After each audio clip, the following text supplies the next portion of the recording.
આમ તો ચોટીલાના પ્રાંત અધિકારી એટી મકવાણા હંમેશા ચર્ચામાં રહેતા હોય છે, પણ થોડા દિવસો પહેલાં એ ચોટીલાની અંદર એક મેગા ડિમોલેશન કરે છે અને એ જ મેગા ડિમોલેશનમાં એ સરકારી જમીન ઉપર એક જે ગૌશાળા હોય છે એ ગૌશાળાનું પણ ડિમોલેશન કરે છે અને એને લઈને જ ગુજરાત હાઈકોર્ટમાં દર્શનામ ગોસ્વામી સમાજ સેવા ટ્રસ્ટ દ્વારા એક અરજી દાખલ કરવામાં આવી હતી, જેમાં સુરેન્દ્રનગરના કલેક્ટર, ડેપ્યુટી કલેક્ટર, ચોટીલા મામલતદાર અને ચોટીલા નગરપાલિકાને પક્ષકાર બનાવવામાં આવ્યા છે. આ મામલે હાઈકોર્ટમાં સુનાવણી થઈ હતી અને હાઈકોર્ટે મામલતદાર અને ડેપ્યુટી કલેક્ટર એટલે કે પ્રાંત અધિકારી એટી મકવાણા સામે લાલ આંખ કરી હતી. તેમનો વિડીયો પણ સોશિયલ મીડિયામાં વાયરલ થયો હતો, જેમાં એ ઇન્ચાર્જ જે મામલતદાર હતા તેમને હાઈકોર્ટ એ ખખડાવી રહ્યા હતા. એ વિડીયો પણ આજે મારે તમને બતાવવો છે અને સાથે સાથે કેમ એટી મકવાણા અને એ ઇન્ચાર્જ મામલતદારને હાઈકોર્ટે એ લાલ આંખ કરી છે, તેમને ખખડાવ્યા છે અને શું તેમને એ અરજીમાં સમગ્ર જે અરજી થઈ છે ગૌશાળા દ્વારા તેમાં શું સમગ્ર તપાસ કરીને રિપોર્ટ સોંપવાની ટાઈમ લાઈન આપી છે તેના વિશે આજે આપણે વાત કરવી છે. સરકારી જમીન ઉપર રહેલી ગૌશાળાની એ એટી મકવાણા અને તેમની ટીમ એ ડિમોલેશન કરે છે અને ડિમોલેશનનો મામલો છે હાઈકોર્ટ સુધી પહોંચે છે અને હાઈકોર્ટની અંદર તેમની સુનાવણી હતી. સુનાવણીની અંદર ઇન્ચાર્જ મામલતદાર ત્યાં હાજર હતા. કોર્ટે મામલતદારને જણાવ્યું કે બાકીની 13 વર્ષ નોકરી કરવાની છે કે કેમ, કોઈ પણ પ્રોસિડિંગ વગર તમે જે હુકમ કર્યો છે એ શંકાસ્પદ છે. તમારી સામે શિસ્ત સંબંધી પગલાં લેવા જોઈએ. હવે તમારે જવાબ આપવાનો છે કે પ્રોસિડિંગ કેમ ના થઈ. તમારી સામે ખાતાકીય પગલાં લેવાઈ શકે છે એવી કોર્ટે તેમને એક વાત પણ કરી. નોટિસ વગર તમે બાંધકામ તોડી નાખ્યું અને પછી એને છુપાવવા હાઈકોર્ટમાં ત્રાગા કર્યા છે. એટલે કે ક્યાંક ને ક્યાંક હાઈકોર્ટે લાલ આંખ કરી. હાઈકોર્ટના એ જજ એ ઇન્ચાર્જ મામલતદાર ઉપર ગુસ્સે થયા કે તમે કોઈ પણ પ્રોસિડિંગ વિના, કોઈ પણ નોટિસ વિના તેમને કેમ તોડી શકો છો. આવો પહેલા એ વિડીયો આપણે જોઈએ, જે વિડીયોની અંદર આ સમગ્ર મામલે જ્યારે હાઈકોર્ટમાં સુનાવણી ચાલતી હતી અને સુનાવણી દરમિયાન હાઈકોર્ટે ત્યાં ઉપસ્થિત ઇન્ચાર્જ મામલતદાર અને એટી મકવાણા સામે લાલ આંખ કરતા શું કહ્યું.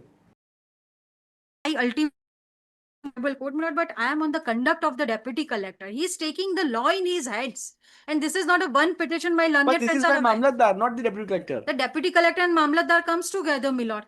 It is ultimately and Who what is had Mamlatdar? Mr. Come here. Come here. When this order was passed? No, November. In November 25. November English समझो जो? हाँ.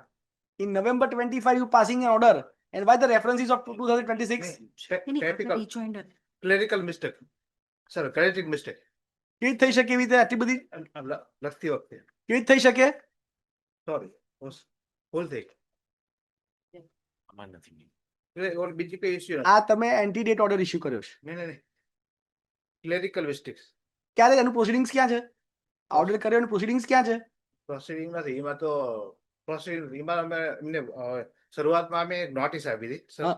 કે ભાઈ તમે કાગળિયા રજૂ કરો. કાગળિયા રજૂ કર્યા એટલે એમને કીધું કે આ સરકારી જમીન છે, અમે કેટલા સમયથી કબજો છે અને એની સિવાય કે લેન્ડ ગ્રેબિંગ સર 2022-23 માં હું જે એમના સવાલ પૂછ્યું ને જવાબ આપો હા. મામલતદાર સાહેબ. આનું પ્રોસિડિંગ્સ ક્યાં છે? પ્રોસિડિંગ નથી. એન્ડ પ્રોસિડિંગ્સ ઓર્ડર કર્યો છે? વિધાઉટ પ્રોસિડિંગ્સ ઓર્ડર કર્યો છે? કેટલા વર્ષથી મામલતદાર છો આપ સાહેબ? ઇન્ચાર્જ ઓફ તો આપ છો કોણ પણ? ડેપ્યુટી મામલતદાર. મામલતદાર ક્યાં છે? ઇન્ચાર્જ હું તમે જ છો. કેટલા ટાઈમથી છે તમે ડેપ્યુટી મામલતદાર? 8-10 વર્ષ. કેટલા વર્ષની નોકરી બાકી છે આપની? 13 વર્ષ. પૂરી કરવી છે? જી.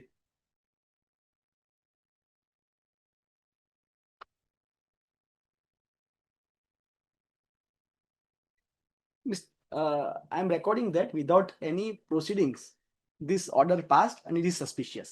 He should be put under the disciplinary proceedings. Or you file an affidavit explaining how this order passed. It appears that initially a notice was issued. કોઈ proceedings નથી સાહેબ. Ji sir, I'm saying that. The આ વ્યક્તિ પર ખાતાકીય તપાસ થવી જોઈએ. let me just go through it once. If there's anything which I can produce before this honorable court, અને આ માત્ર ને માત્ર તમારું જે બાંધકામ તમે નોટિસ વગર તોડી પાડ્યું છે એને આ કવર અપ કરવાનો આ એક initial ત્રાગુ જે one તમારી notice- ભાષામાં કહેવાય. just answering my words. One notice was already given, giving them an opportunity to give any documents which is available to them to show their ownership. I'm given to understand that such documents are not provided. However, my lords, let us respond to our lord, this honorable court's query. If you're not able to do anything, my lords, we are ultimately in my lord's hands. Give us 1 week's time. Let us file a reply. If anything is there, we'll personally look into it. Once all the fight, if there is anything. Ask him to remain present. Yes, આ 24/11/2025 નો order કોણે pass કર્યો છે? I'll look into it. I'm sorry, I'm not aware. I will look into it. Status quo is I'll put this man on suspension from this court. Next day. I will try to persuade this honorable court that such thing is not happened, but we will be fair to this This honorable. is, We'll be fair to this honorable. you know, you are hampering the proceedings. No, I understand. If this is the nature, my lords, I will look into it. Your deputy collector and this Mamlatdar, both will have to suffer. I will. My lords have been gracious enough to give us a week. My lords may at least not pass any orders till then. Till then, I'll not pass it over, but I'll pass order for sure for the inquiry. If I am not satisfied. If my lords are ultimately to find that such a thing has happened. Grateful. That status quo order that. Till then. in That the is always order, there. Please, Probably. be extended. Grateful. હાઈકોર્ટના જજે કહ્યું કે તમને ભવિષ્યમાં suspend કરાઈ શકે છે. તમે કોર્ટ સમક્ષ પણ ખોટું બોલ્યા છો. ડેપ્યુટી કલેક્ટર અને મામલતદારને ભોગવવું પડશે. તમને જે પ્રશ્નો પૂછવામાં આવ્યા છે એનો તમે ખુલાસો આપો, નહીં તો તમારી સામે તપાસના ઓર્ડર કરવામાં આવશે. આ અંગે વધુ સુનાવણી 9 ફેબ્રુઆરીના રોજ યોજાવાની છે, પરંતુ વહીવટતંત્રએ મંદિર તોડવાની વાત કરી અને ગૌશાળા તોડી નાખી એવી વાત એ અરજદારે હાઈકોર્ટમાં મૂકી હતી કે વહીવટતંત્રએ મંદિર તોડવાની જ ખાલી વાત કરી હતી, પરંતુ મંદિર તોડવાની વાત બાદ તેમણે સાથે સાથે ગૌશાળા પણ તોડી નાખી. આ પહેલા અરજદાર તરફથી 15 જાન્યુઆરીએ હાઈકોર્ટ સમક્ષ એ રજૂઆત કરવામાં આવી હતી કે કોઈ પણ જાતની નોટિસ આપ્યા વગર વહીવટી તંત્રએ શિયાળાની ઋતુમાં ગૌશાળાનો શેડ કાઢી નાખ્યો છે. ટ્રસ્ટે સ્વીકાર્યું હતું કે તેમનું બાંધકામ સરકારી જમીન ઉપર છે, પરંતુ 80 વર્ષથી એ જમીન ઉપર તેમનો કબજો છે અને તેમને કોઈ પણ નોટિસ આપવામાં નથી આવી. નિયમ મુજબ તમારે કોઈ પણનું બાંધકામનું ડિમોલેશન કરવું હોય તો તમારે પહેલાં તેમને નોટિસ આપવી પડે છે.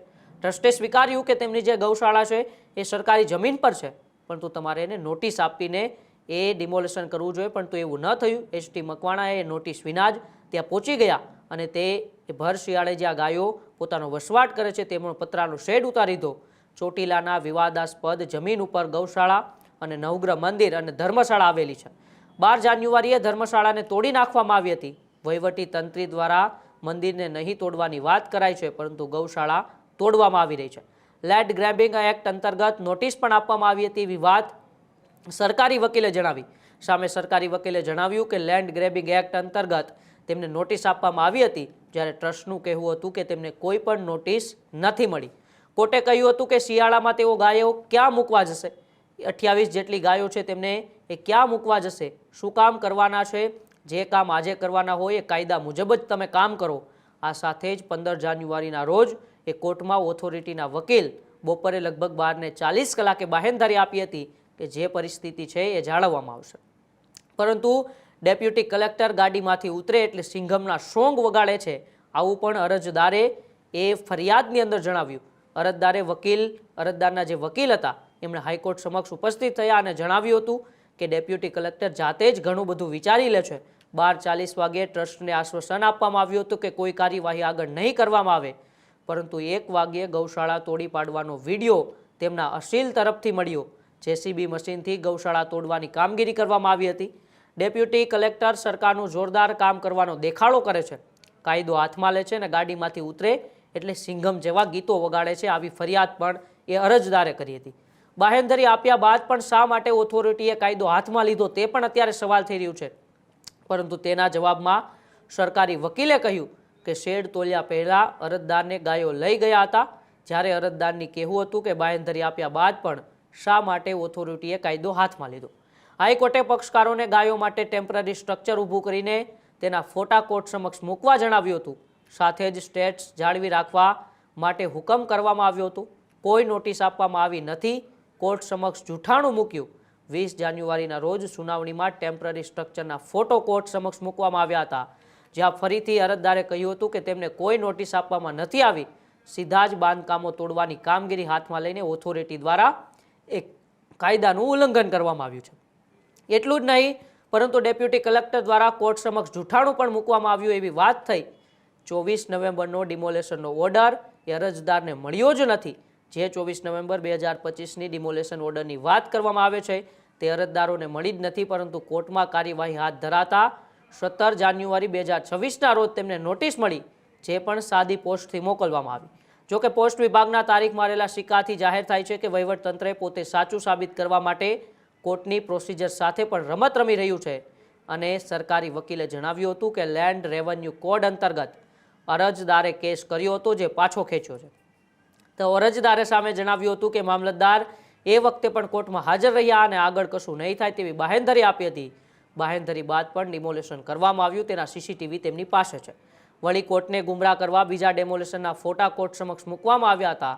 હવે ડેપ્યુટી કલેક્ટર અને મામલતદારે ગૌશાળામાં ઘૂસીને એને તોડી પાડી, તેને લઈને સમગ્ર મામલો હવે ગરમાયો છે અને જાહેરની અંદર જ કોર્ટે મામલતદારને ખખડાવી નાખ્યા હતા. વિડીયો સોશિયલ મીડિયામાં અંદર વાયરલ થઈ રહ્યો છે.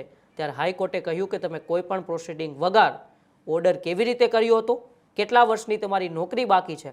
કોર્ટે ઇન્ચાર્જ મામલતદારને પૂછ્યું કે ઓર્ડર ક્યારેય પસાર કર્યો છે કે નહીં, તમે જે પ્રકારે તમે સરકારી વહીવટતંત્રમાં કામ કરી રહ્યો છો તે પ્રકારે તમને ઓર્ડર અને પ્રોસિડિંગની જે આખી પ્રોસેસ છે તે ખબર છે.